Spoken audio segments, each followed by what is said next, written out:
I know everybody's been wanting an update on the 1962 to 1959 conversion, so here it is. Today, made some headway. So the panel is officially on. I messed up a little bit through here. I didn't have it gapped right, and, well, that happened. I still have to fix this through here. I've got a patch panel coming for it. Of course, I still have to deal with the rust that's straight through here because, well, this quarter panel was not the best. And someone patched another 59 panel to this one and used lead to do it.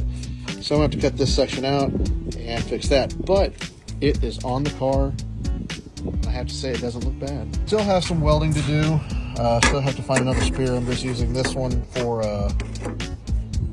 just to kind of get an idea where it's going to be. But I still have to fabricate all this down through here.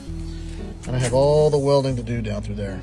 Definitely not for the faint of heart type of project, but man, it is coming together, and I'm turning a 1962 Cadillac into a 1959 Millimeter, and then turning that into the Ghostbuster car.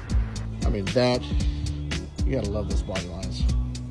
And hopefully within the next week or so, I'll start working on the driver's side, and hopefully that doesn't take as long. And I've learned quite a lot doing this side. You know, I'm not a professional body or welder, so I think so far so good. Make sure to keep checking back for updates from this project, because hopefully by October this thing is on the road, and then come December on the premiere to one of our local movie theaters to see the new Ghostbusters movie. So hope everybody's having an amazing weekend. Go Eagles.